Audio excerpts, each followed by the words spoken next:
The concept of the split protective grip is not a unique one, as many different companies have tried to make one during the Switch 2's 7th month run as of this point. But this new kid on the block from COOWPS promises a whole lot of features and actually has almost no compromises compared to its competitors. But I have a few things to mention to it before you go out and run in and supporting the Kickstarter. Hey guys, welcome back. It's Uncle G. I appreciate you guys checking out the channel again. And yes, we're talking about the COOWPS P2 grip today. Now, before we get fully started into the review, I want to mention a few different things before we get started. You actually can't buy this thing yet. It has a Kickstarter, as I mentioned in the intro portion. If you want to support that Kickstarter, the link is down below. Go check it out. We're going to go over the price, the availability, when it comes out, all that good stuff in a few minutes towards the end of the video. But for now, I want to actually just get started with the case itself. And before I forget, please subscribe to my podcast. We do a podcast live every Wednesday at 8 p.m. Eastern on the podcast YouTube channel. It's the Dbrand Podcast, Nintendo focus, but we do hit some other gaming topics as well. Link is down below. All right, I just received this in the mail, so I haven't had a ton of time with it, but the Kickstarter is ending soon, so I want to make sure to get this review out to you guys before it ends, so you guys can make your informed purchase, supporting this Kickstarter. Now, I have a lot to say about this case. We're actually going to be looking at the Dbrand grip a lot in this video because they share a ton of similarities, and I really want to hit both up in this video. But first, before we touch the Dbrand at all here, I want to talk about this guy. So it features a nice split protection design. It has this really awesome like dot matrix texture that is very similar to the Dbrand one. If you have the Dbrand one, you know what I'm talking about. As you can see it on the video there. It's very nice. It is made of rubber. I will say it is extremely firm. This material that they've built this out of, I don't want to take it off right now because good God, it is really hard to get on and off. So I'm not going to do that in this video. They're both sticking on the Switch for now, but just take my word for it that it's very hard rubber, which is a good and bad thing. It's good because it's going to obviously protect your Switch. It is bad though because it's hard to get on and off. It's not like a big deal. It does the job. It does what it needs to do. It goes on the Switch like that.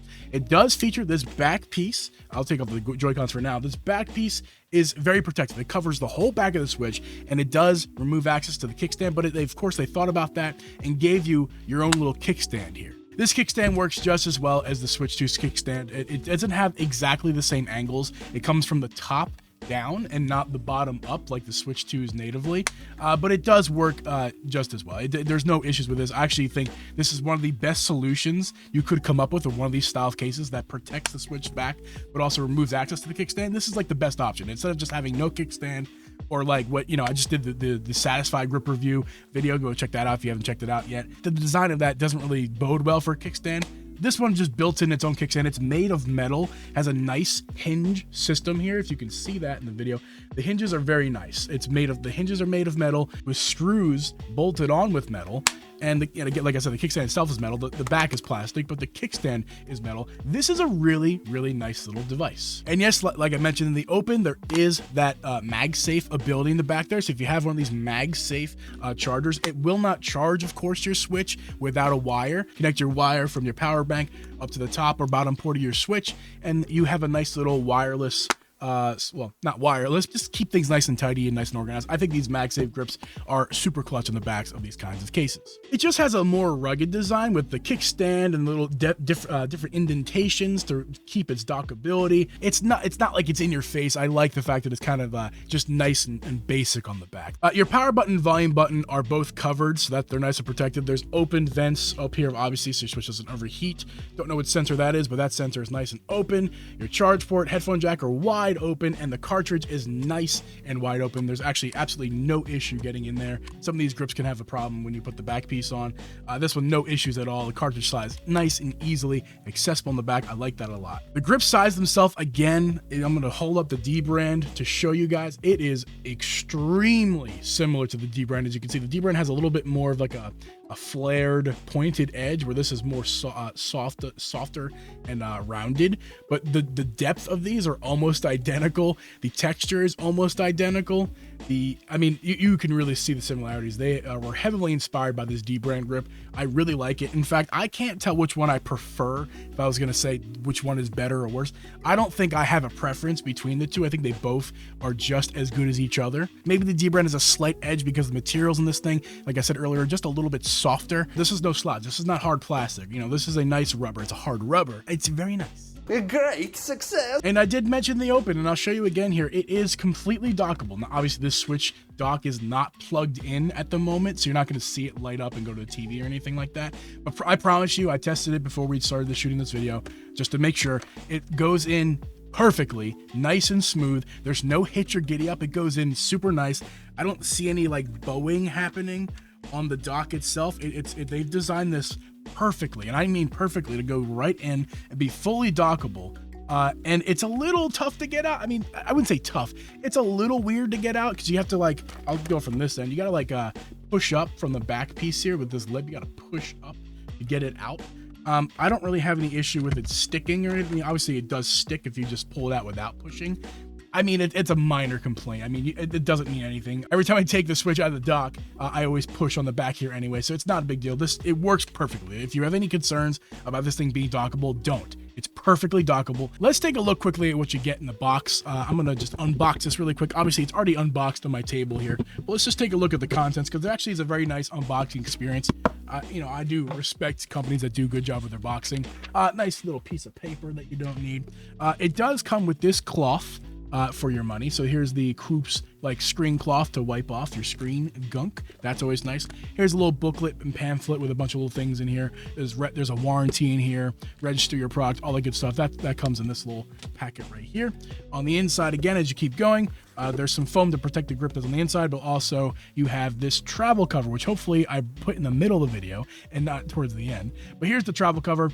It features 1, 2, 3, 6 to 12 cartridges on the back on the inside here. And it fits on the outside of the Koops grip, which I'm going to show you right now as we do this live. Let's cover the Switch Koops grip right here. Just go from the top, clamp it down, and boom, there you go. Very nice. This travel cover, nothing to complain about here. Super protective. I would drop this without any hesitation. Not that I would do that intentionally, but this whole thing is really protective with this nice back piece.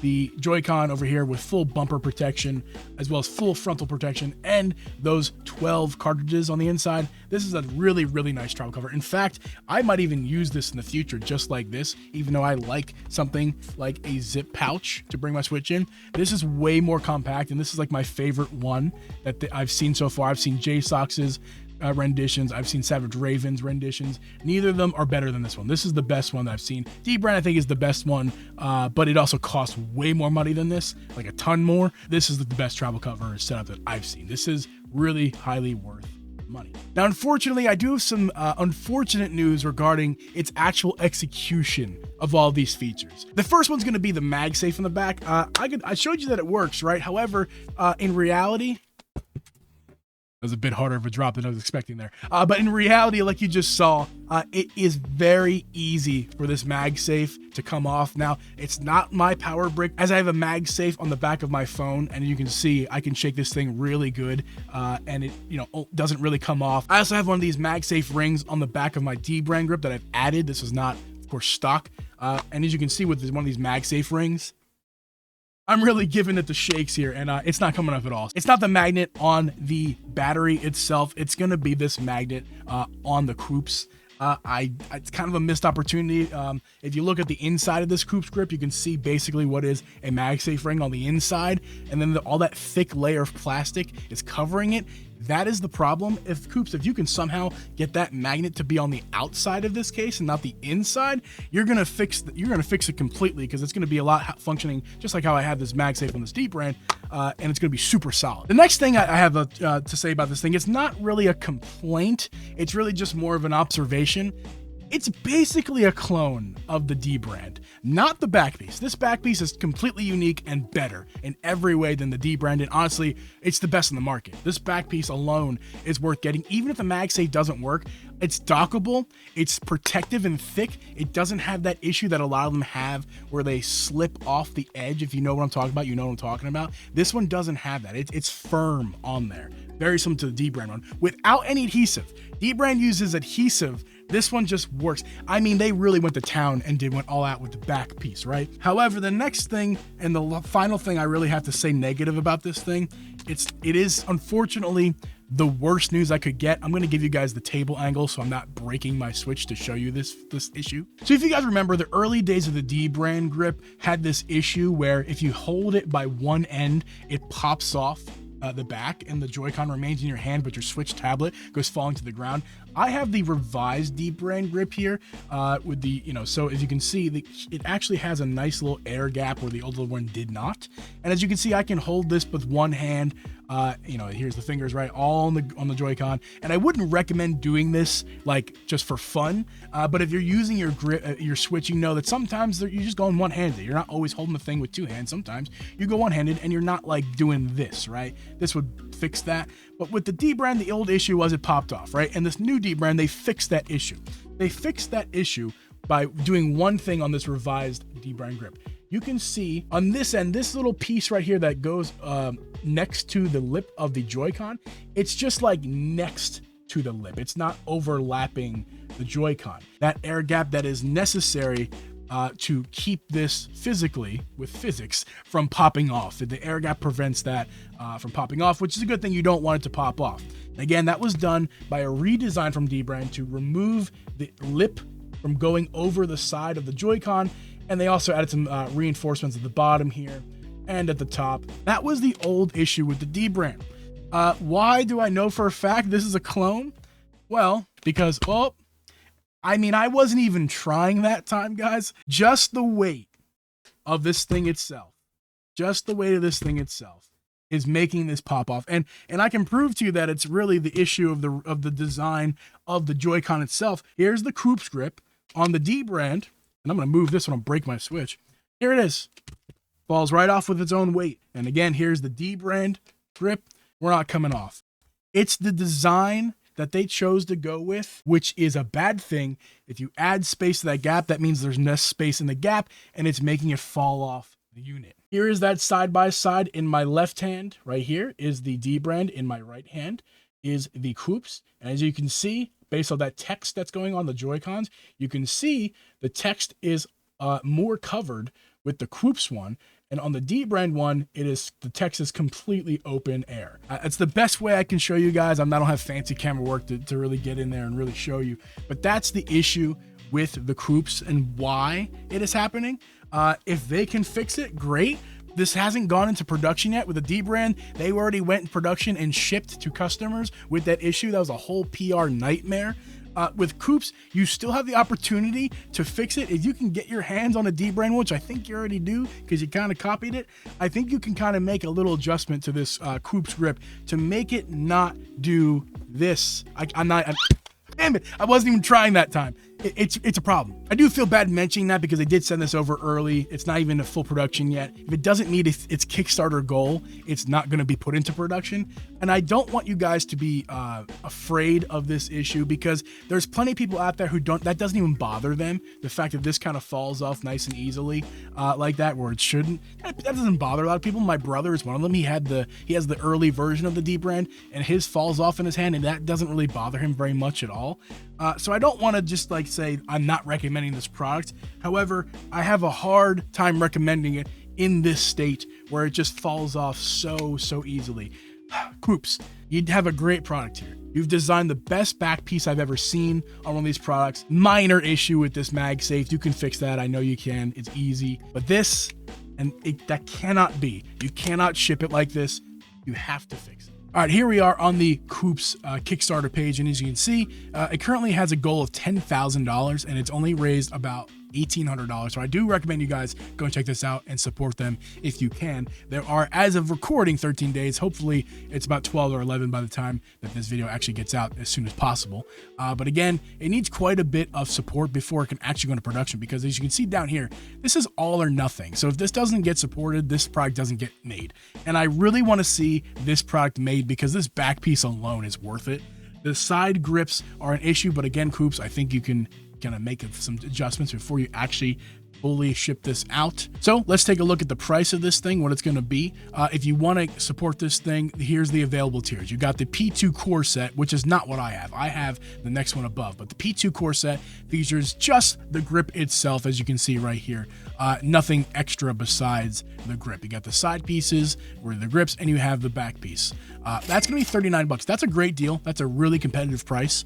If you want extras, you can have the travel kit with the P2 protection. This is the grip. This is the case I have. It has this shell. That's gonna be $55. Again, very competitive. That's less. That undercuts the Dbrand by a good $20 to $30. And then there's the top tier, which costs $95. I think they include like a sling bag because Koops has other products just besides grips. I believe this is their first grip. They actually sell lots of other Switch 2 accessories that aren't grips, including like their nice little handbags. The base pledge here is $39. I don't know if that's gonna go up if it actually does get supported. And they go into production with this, which I hope they do. I don't know if that price is gonna go up. Likely with these kinds of things, they do go up. So if you want to get this thing at the price that it's at, $39 is a great deal. Make sure to go check this out on their Kickstarter. The link is gonna be down below. So as we wrap up this video, my final thoughts on the Koops grip. I think it's awesome. If this was already on the market, I would have a really big problem with the fact that these grips just come off like that. That's a huge oversight they need to adjust, just like Dbrand did. Assuming they can fix that issue, I think they're not going to be able to fix it unless you support their Kickstarter. It kind of goes hand in hand, right? So it's not that I'm saying ignore the issue, give them money. It's that this is a really great product, and if you don't support the Kickstarter, this is not getting made. And if you don't support the Kickstarter, they can't fix this problem either. So Koops, as long as you make a promise to fix this issue, I can highly recommend this thing. If you guys want to check out my Dbrand review, that's going to be right here on your screen. But for now, thank you, Koops, for sending this over for me to check out for review. I want to thank you guys for watching, and I'll catch you in the next one.